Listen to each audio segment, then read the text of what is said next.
Welcome everyone, Nick Wagner Sr. It's Sunday night at 8 o'clock Eastern, so I'm back with another fantastic guest on the Full Potential Podcast. And Vijay, we do this live most Sundays, so we're streaming it to YouTube and Facebook and LinkedIn right now, and then we'll put the video up on YouTube for everyone to watch if they weren't able to join us live tonight, and then we'll take the audio and we'll put it out on all major podcast platforms, Google, Google and Apple and Spotify, etc. So many people that I know, a lot of people liked my post on LinkedIn that I was interviewing with you, Vijay. So I'm gonna guess a lot of people will want to listen to this. So welcome to the show, Vijay Jayachandran. I really appreciate you making time to join me on the Full Potential Podcast. Thanks, Nick. It's my pleasure. I'm excited, and it's a great opportunity to just share a little bit about what I've been up to and where I'm going and how potentially I'm hoping this platform will help me also connect to some people out there who we can work together with. So it's exciting. Thank you. Yeah, I think we have a lot to talk about during our time together, and you're doing some really interesting things here in the state of Connecticut in the startup world at this point, right? So you transitioned from corporate to the startup world, which we're going to talk about today. But I always like to go back to the beginning to kind of hear how everything started for you, because you've had this fantastic career and it's had a lot of twists and turns, and I always like to go back to the beginning to figure out how did it all begin. So I really love to hear going back to when you were just a little kid, right? So what was it like growing up for you? How important was school? Did you have dreams of being an entrepreneur one day? Did you know what you wanted to do when you grew up? Share a little bit about what life was like with you as a young child, and then we'll get to where you are today. Sure. So I grew up in India. Actually, an interesting growing experience because my father was in the military. So we had it's a different life from growing up in the city or whatever. We were posted to small outposts, not tiny but small, and it was its own little world, right? So till I was in 8th grade, we were, every 3 years we would move to a new place. And wow. I had to make new friends every time, start from scratch. And it was, Army life was actually very, very nice for the kids because, you have this sort of ecosystem where everything is provided and is set up. And so it was a great life. And I was lucky that I had liberal parents. So they kind of, hey, go explore, do what you want kind of thing. So I really had I'd say I had very little pressure growing up in those early years. Around the 9th grade, my father decided that, if my sister was in 11th grade, if these kids are going to see the real world, it's time to show it to them now. And so we moved to Delhi, and he kind of did his sort of rotation there and moved on. But that was a huge change for us because we were suddenly from these small army towns to the capital of the country. The entire game was different. It was a sprawling city. We had to learn to cope with that. But it was a huge growth experience. And that's when I really, hit my stride in trying to figure out what I wanted to do. Because before that, I really had no real plan. And I think that move that my dad made to bring us to Delhi really helped us sort of, wow, there's all this stuff out there. And I didn't even know about some of the things that I ended up doing finally. So that was huge growth. And then again, the overall competitive environment in a large city was so different. It kind of makes you raise your game and figure stuff out. So, I really figured out that I liked technical stuff. I liked, physics was my favorite subject. So it felt like I'd end up in engineering. And but I like biology too. So I decided to explore both in India, the system's a little different from the US. You do your medical studies right after high school. You go into your 4-year medical program and start there. So I kind of studied for both, but I was leaning towards engineering. So I ended up joining the Indian Institute of Technology, which is a really solid engineering. It's one of the top schools in India. And I spent 4 years there in the mechanical engineering department. And I had a mentor at the time in our family circle who was instrumental in helping me make some of those decisions and sort of figure out where I wanted to go. So I think that was, I'll call out Mohan Bhaiya. He's the guy who really sort of helped me figure things out. And then from there on, it was, did my studies, what do I want to do next? And I really wanted to continue studying. And I was excited about the opportunity to go to grad school in the US. So like a bunch of other students at the university, I applied. It's really interesting because in those days, internet was just getting started. So Right. everything was through brochures, and you kind of read this book and figure out, hey, these universities look interesting. So I applied to a bunch of them, had no idea even sort of where they were in the US and what the environment was like, what the culture was like. Ended up at University of Delaware with a full scholarship. So I said, yeah, I need the scholarship. So I ended up going there. Fantastic 5 years. I did a master's where I worked in the AI DuPont hospital there. I was working on robots for people with high-level spinal cord injury. Did some work there to build some solutions for that. And then another professor at the university who was on my advisor board for my master's was doing work in noise control, which, acoustics is not a discipline at Delaware, but he said, hey, I have this funding and I'd love to have you come and do a PhD. So I ended up going there and working with him. And I did a PhD in active noise control. So I became a guy who basically deals in helping make products quiet. And active noise control is when you introduce, if you heard of the Bose headsets, but you do that at scale, like in an aircraft or in an environment where you're introducing noise to cancel noise. So I did some really cool work there. And that's really, I think my huge growth that I had was during those 5 years in grad school where, there's the studies, but I think the time I spent with some really smart people around coffee tables and having discussions, talking about life, talking about sort of bigger things beyond what you're studying, I think some of my biggest growth happened there. So that's my initial story of growth. I would just say that, I had, if I had to point out from my parents' perspective, I'd say, my father was an army guy, very, ramrod straight, principled. I want to pause you for a second there. There was no expectation that you would join the Army yourself and follow in his footsteps? Yeah, so that's an interesting question, because I wanted to actually, he's in the Army, my uncle's in the Navy, so I was actually very interested in pursuing that line. And I think he was one of these really principled people who, led his life, caring for his people. And he said, look, you have to look at what your strengths are and make sure that you're going in a place where you're going to be really happy and growing, right? And the Army requires a certain mindset, right? It's very disciplined, it's very top down. There's a certain way how to behave. And if you feel like you enjoy that, there are lots of things that come with being in the Army, but explore what really makes you excited.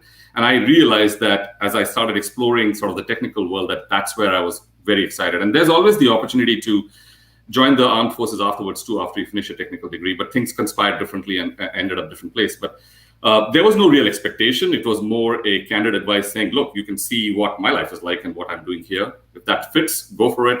But you have lots of potential to do other things. So explore what is it that makes you the most happy. Yeah, no, it's just interesting, especially because you had multiple family members that were in the military. So I think that's great. You mentioned a mentor helped you, along your journey to kind of figure out what's next and what could be. Have you had other mentors throughout? Like, was that like your first official mentor that you can remember? Yeah, I would think so. So my first official mentors were my parents, right? And my mom, who's somebody who basically taught me how to always give the benefit of doubt to other people. That's her skill. The first real mentor that I mentioned was the person who helped me in Delhi. He was a family friend, took deep interest in helping all of us, and especially the kids, figure out sort of where they were going, because he was 20 years ahead of us in the industry, seen a lot, traveled the world. So he really took me under his wing and helped me figure out some of those things early. Then the mentorship continued in grad school. My PhD advisor was a fabulous mentor. He really taught me how to think practically. The whole idea was, research is good, but in the end, you got to figure out how to make it real and how do you write stuff and I think he taught me how to write technical stuff that really could withstand the test of time and convey the message. And he said, that's what I'm going to teach you how to do. So when we wrote all those papers, I learned that. And then in my career, I've had a couple of really important mentors who looked out for me. And I think one of the things that, I think we talk about reaching your potential. It's not just the person, it's the environment. And I've had a couple of mentors who really created that environment for me to succeed. And I'm sure we'll talk about them as we get into some of the it's so important. The other thing I wanted to ask is, you decided to leave your home, right, and leave your family to go to grad school in the U.S. And that was obviously a huge decision for you. I mean, just leaving everything that you've known to go to a school that you've never visited before. I mean, it wasn't like, to your point, you weren't doing virtual tours on the internet. How was that? Was it terrifying? Was it exciting? Was it both? Like, tell us about that that decision? Yeah, it was. So I think the regular movement in my childhood sort of prepared me a little bit for that. And so having to go to a new place and start from scratch and make new friends and figure things out. My undergraduate school was 1,000 kilometers away from, it was in a different part of the country, never been there. So that was, big. So I think going to the US, I guess I just didn't think hard enough about it. It just felt like, okay, this one's a little further, right? So it'll be fine. I had friends who were coming here, we'd figure things out. It was interesting. In the beginning, it was very confusing. I didn't even know how to, there were no ATMs in India. I didn't know how to use an ATM. I sort of figuring stuff. It's almost like building a startup. You got to figure things out from scratch and figure out your life. But, strong systems, kind people, they get you there. And so, it didn't take very long to feel like, okay, now I'm in the groove and I can do stuff. So I don't think I was terrified. And I think that's the attitude that I carried forward even after grad school into my career. I kind of see myself as, I wasn't in an entrepreneurial setting in the corporate world, but I see myself as a little bit of a corporate entrepreneur because as we talk about what I did in the later years, I regularly moved to find the next thing that would keep me growing and keep me excited. And every time there was a sense of trepidation going into it, but then had to figure out how to calm my nerves and say, hey, there's preparation, there's a support system, and you got to back yourself, let's go. So I think those early experiences helped me sort of be prepared for some of that. Yeah, no, I think that's well said. I wanted to ask that because it's not a, it's a big move, right? Especially at a young age, right? Finishing school. So let's talk about your first job. So you ended up as a research scientist at United Technologies Research Center, and so how many degrees did you actually end up with when you were all done? Was it 3 or 4? Yeah, so I have a bachelor's, a master's, a PhD, another master's, and MBA. So I have 5 degrees. And to be fair, the last 2, UTC had an extremely generous education program, and I took full advantage of that. And that was very useful because that helped me sort of round out the final pieces of what I needed to learn, at least in an educational setting. And after my last degree, which the MBA, I did it when we already had one child and we had our second. My wife told me, that's the end of your degrees. You're done going to school, because it was a huge draw on me and it was tough. But yeah, I think education has always been a part of my life, and I really sort of gained from all of those degrees. Yeah. And you probably, I'm sure that those degrees is what helped you land the job as a research scientist because of the experience you had. Yeah. So my first job after my PhD was very interesting because I got the opportunity through a friend. So a friend of mine, my lab mate at my PhD, was doing his PhD also in acoustics. He had done his master's in acoustics, so he was connected to the acoustics world. And he said, hey, this thing just came through my feed. He was in some newsletter. And I kind of said, oh, that sounds great, UTRC. I would love to go and talk to them. And I wrote to the person, and the guy said, I've just had this posting out for an hour, and you already contacted me. So it was a great journey from there. I went to UTRC. So again, I had a very interesting experience because I was hired to do a project. I had $1 million project for which I was hired to be the principal investigator to do active noise control from one of the business units at UTC. But I was hired, my job offer came in October, and I was going to join in December. And by the time I showed up in December, because of budget issues, that project had been canned. So there was no project for me when I actually showed up. And I said, so what am I supposed to do? So they said, well, there's 2 weeks left before Christmas break. And then, next year will start. And of course, there's budgets for other projects. So start exploring. So I started exploring and chatting with people. And I found another really fun person who said, hey, I have this project. I'd love to have you on my project. And I said, great, let's go. And so that had nothing to do with the first one. The first one was to do with air conditioning ducts and stuff like that. The second one was to do with helicopters. And he said, let's do this work to reduce noise in helicopters with Sikorsky. And I said, wow, that sounds exciting. So the next 4 years that I was at UTRC, my primary work was on noise control in helicopters, which I had completely not imagined before going in. I learned a lot of cool stuff around blade passage frequencies. I built this big, we actually had a demo where we were doing active noise control demos for Sikorsky, and we built this seat with the speakers that were taller than me to make the sound that the blade does, and had the president of Sikorsky sitting on the chair telling us, yeah, this one's good. No, when I reduce this tone, it's not so good. Not a big difference. So had a lot of fun doing that. But I also got an opportunity to work on jet noise, noise in combustors and aircraft engines, fuel cells. UTC had a fuel cell business then, so I got to work on that. So 4 years of really very interesting projects, which I got to explore a lot of different things while I was there. And I just give my audience some background. Vijay, I think I mentioned you. We have a lot of early career individuals that listen to this, and my hope is they get to hear from you and your great experiences, and maybe realize what could be for their careers. But United Technologies, now Raytheon Technologies, it was renamed because of a merger of two companies. But United Technologies, to your point, right? Pratt and Whitney, Sikorsky, they had a fuel cell division, Otis Elevators, Carrier, and then they ended up spinning off Otis and Carrier. So just give people some context, like there was a wide array of different things you could work on, and say so many different business units, because people are probably wondering how on earth did you get to work on so many different things.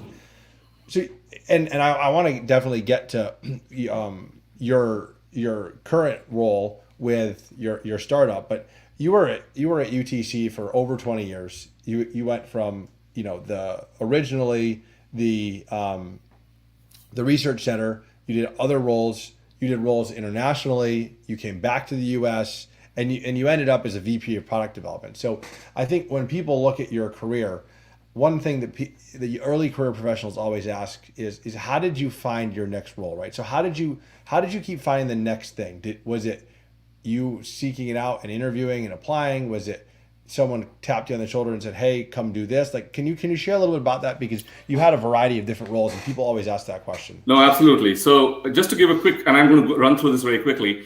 When I moved to Otis, which is a business unit was a business unit at UTC then, there was a role there to become sort of the acoustics person for the entire company and help sort of build that capability in the company. And I loved that because I wanted to go touch products. So when I moved there, my first role was basically traveling the world, building models, helping people make their products quieter, and solving problems.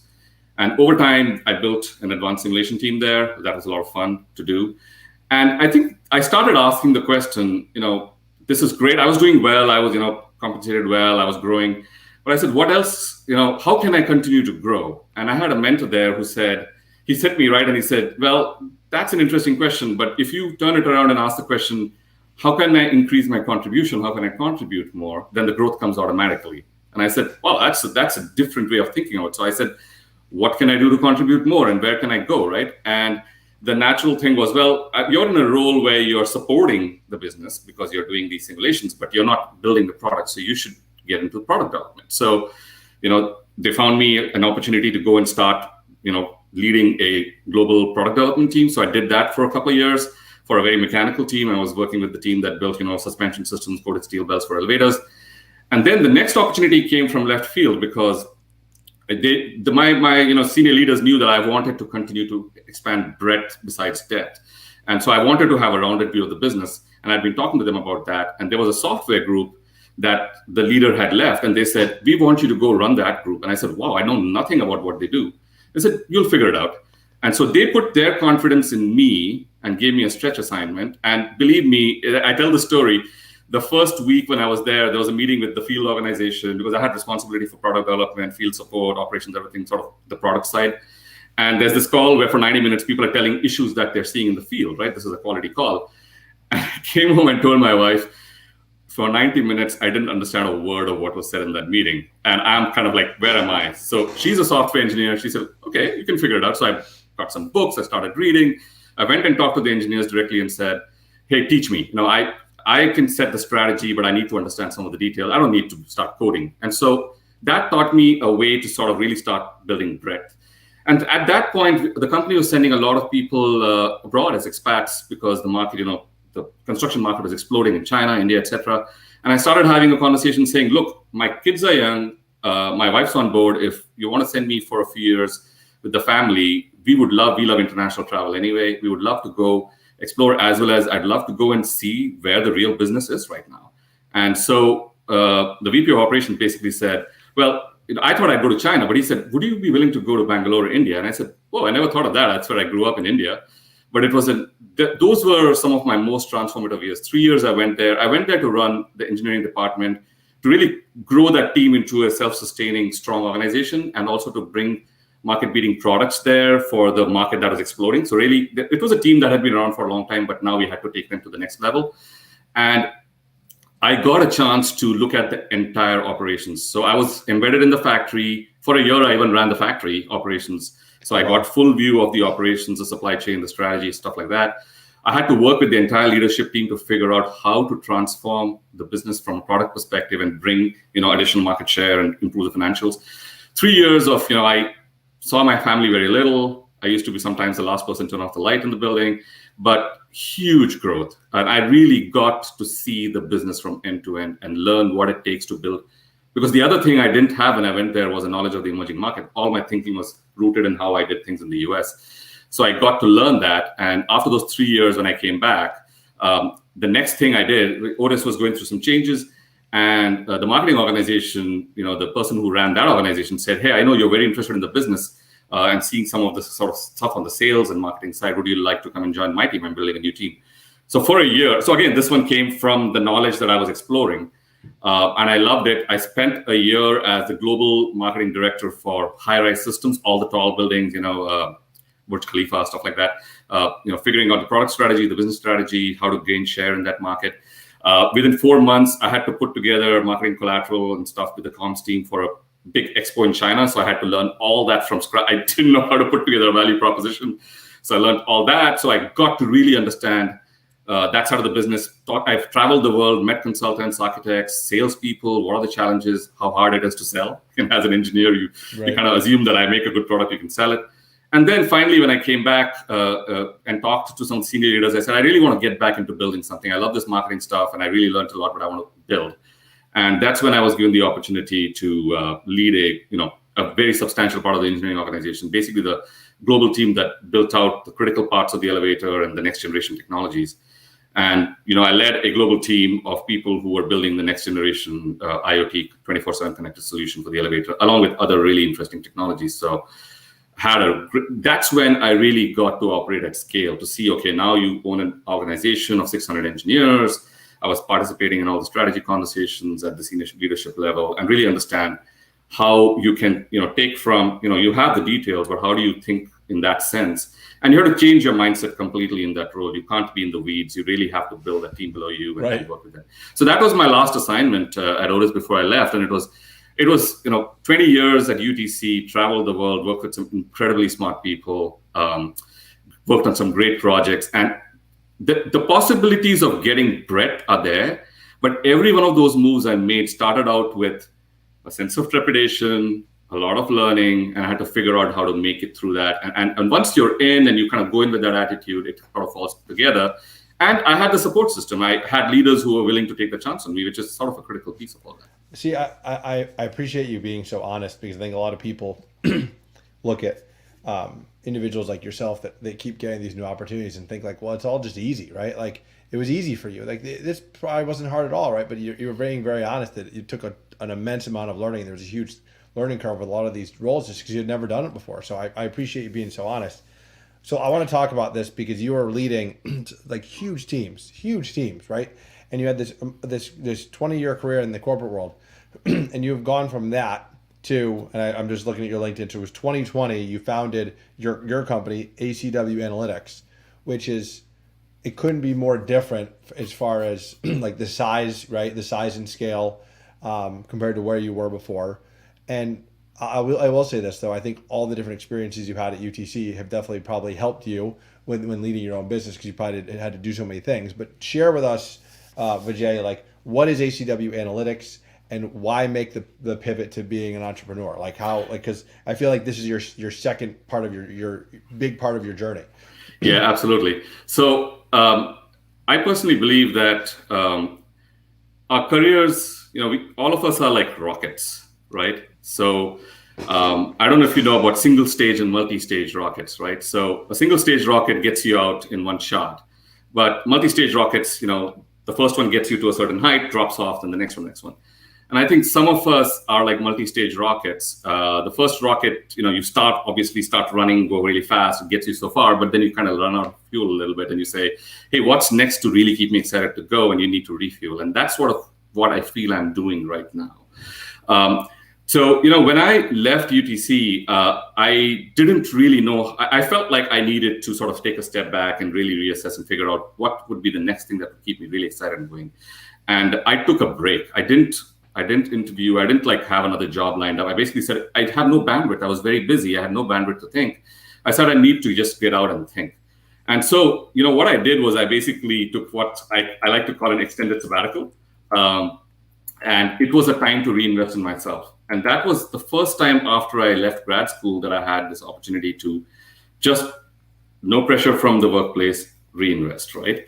And, I read a lot. I had a lot of books waiting for me. I read a lot. I started writing my thoughts. I had a lot of thoughts that I had accumulated over 20 years around how to lead, how to run organizations.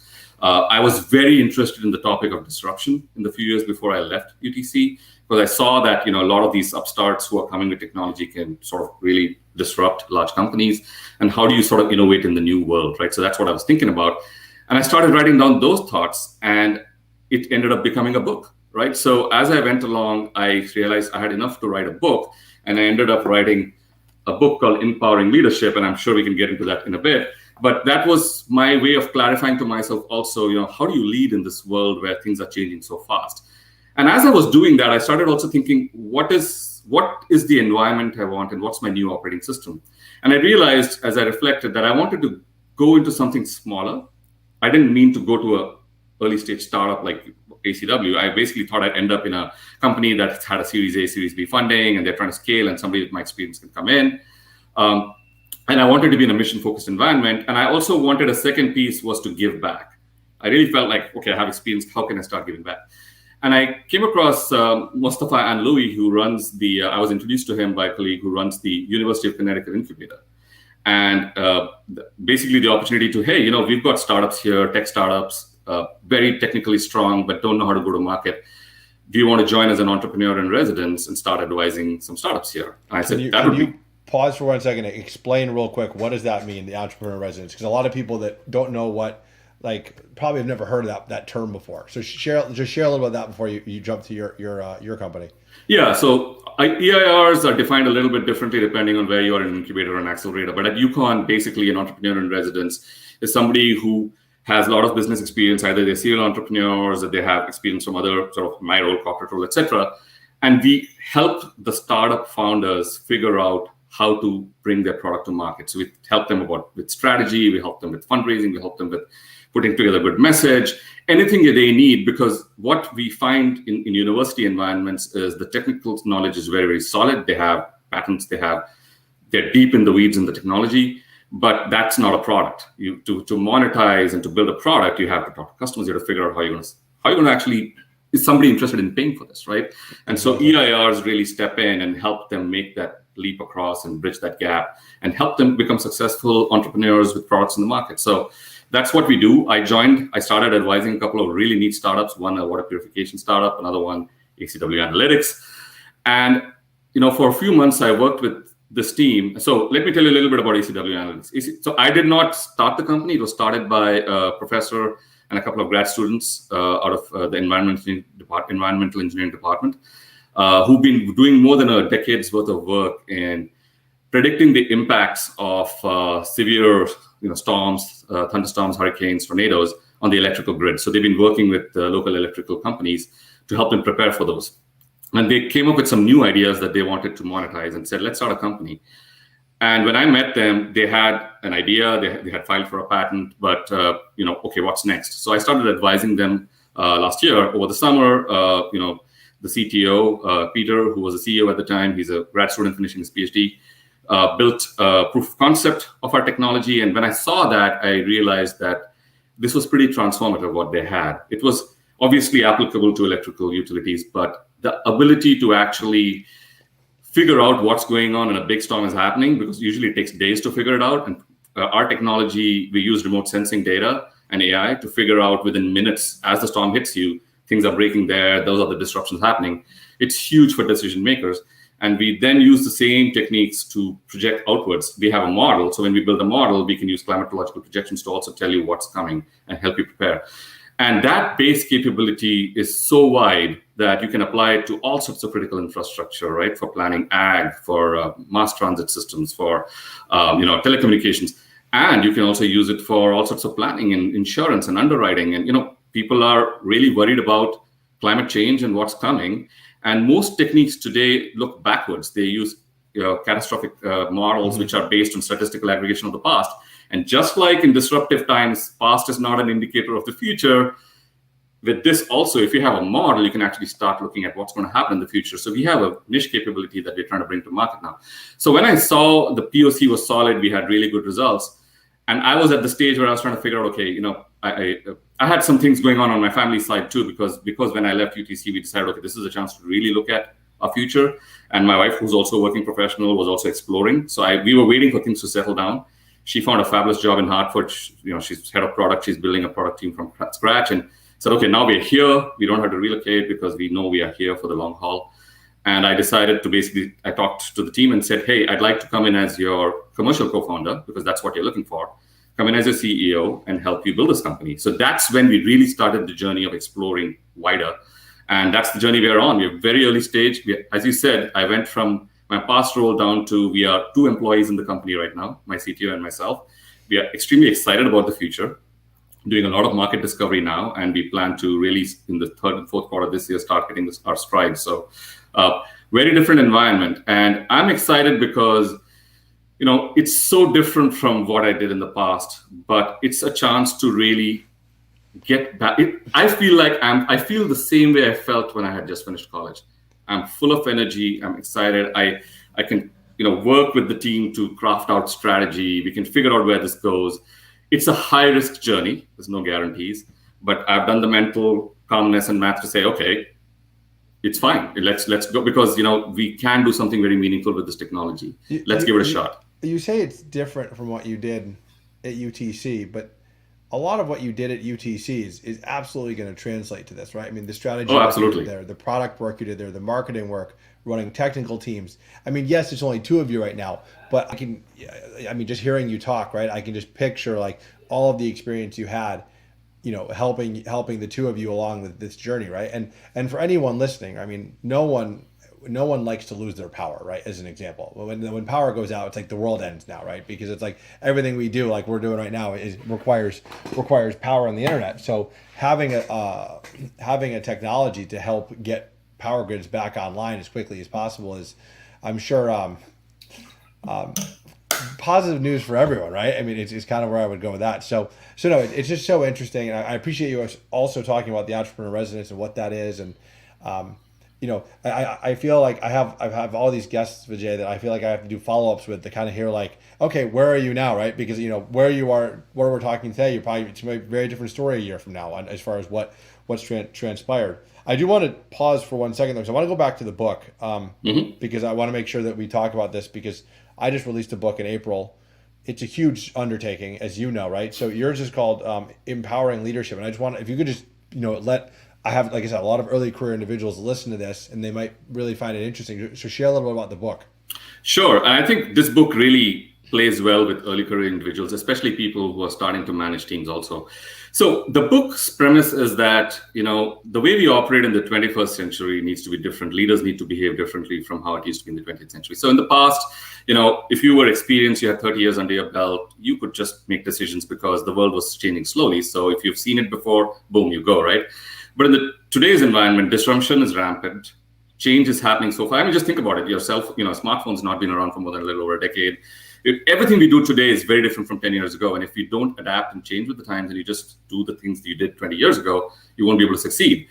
And you have these big black swan disruptions also happening. COVID was a huge disruption, right? So Does anybody have the 1918 flu experience right now to deal with it? Probably not. And there are more interesting disruptions coming from climate, etc., right?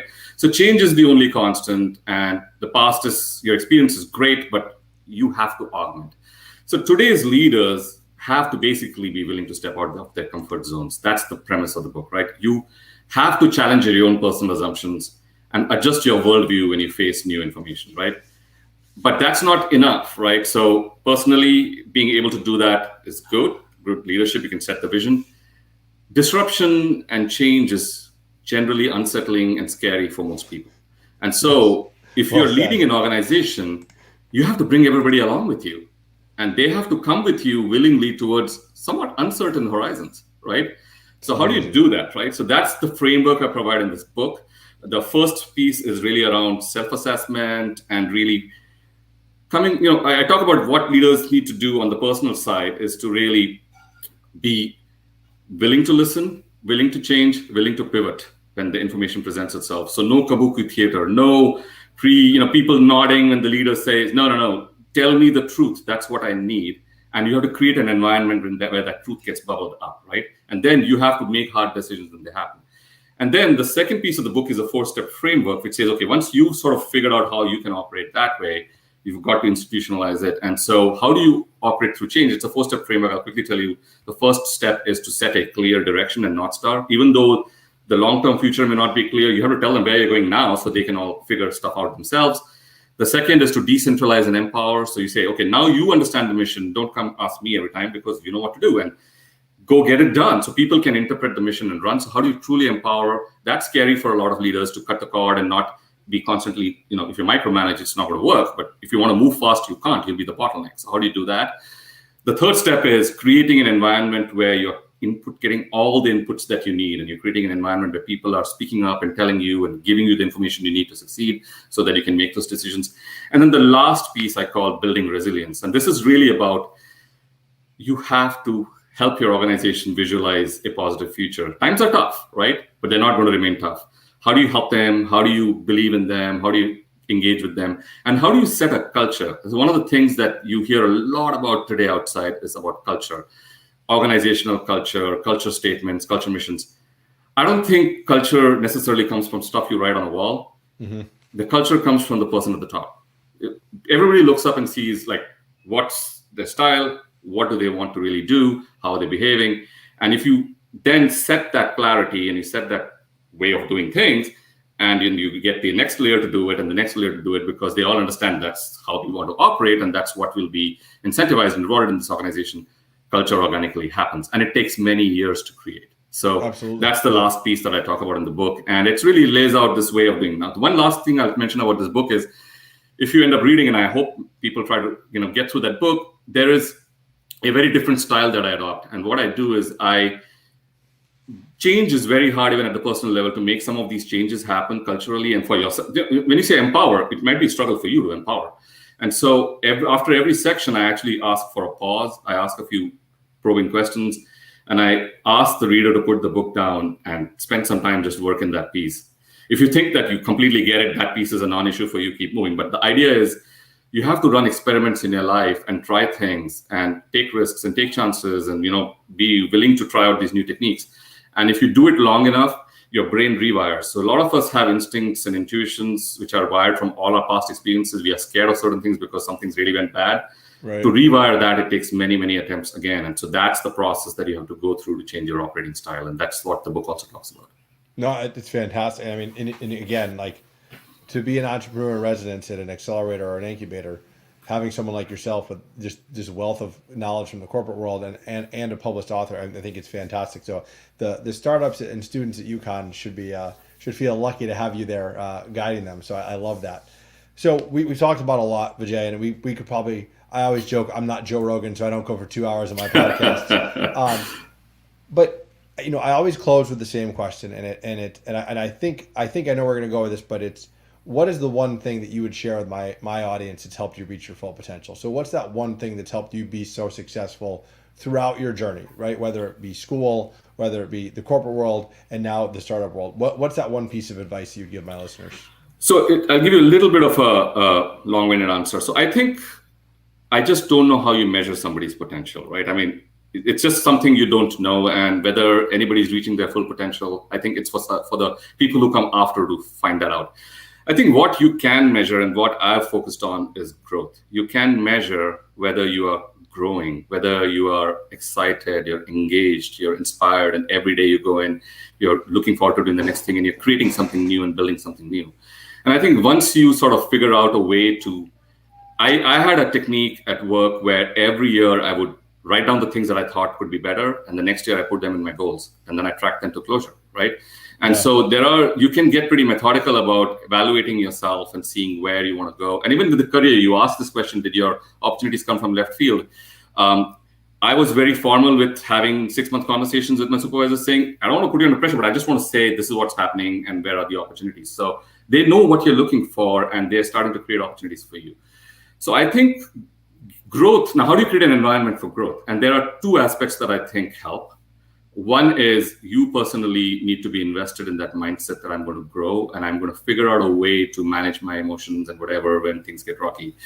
But you need to create an environment for growth, and you want to be in environments where the system is supporting you, your mentors are supporting. Because I was naive when I started my career, I can conquer the world, but you can't. You just can't. You can do a whole lot yourself, but then you need help. And the way I achieved growth in my life was because other people believed in me and gave me the opportunity. And so it takes a community. I think that's where I'm going.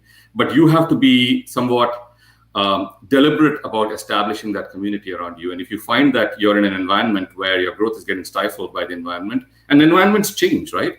Then you say, how do I fix it? And how do I create that environment where I will get the support? So that, because I'm going to do risky stuff and I'm going to do stuff to grow, I need that. And it starts with the family. You have to have it there. And then it goes outwards through your friends and your colleagues and your mentors. And you want to create that environment, and you can absolutely achieve high potential. And then once you're gone, somebody will decide whether you achieve your full potential or not. I love that. I love that answer. And I love the focus on growth, and especially starting with your family. And you've had so many mentors that have helped you along the journey. And so I just want to say thanks again for making time. I know you're a busy individual, so I wish you the best with your startup, and hopefully you can get all these different power companies to adopt this technology and get the grid put back together more quickly after big storms. So I think everyone will benefit that. So thank you for joining. And again, we'll make sure we link to your LinkedIn in the show description, as well as the ACW Analytics website, so people can get in touch with you there as well. And I know you're always open to connecting with people, so thanks again for making time. Absolutely. It was my pleasure, Nick. Really appreciate the opportunity, and hopefully it creates some new connections. I'd love to connect with more people. One of the things that I'm now very invested in is now that, I'm really hoping that I can do my little bit to grow the entrepreneurial ecosystem in Connecticut, bring the jobs back and make the state thrive. We have this huge opportunity.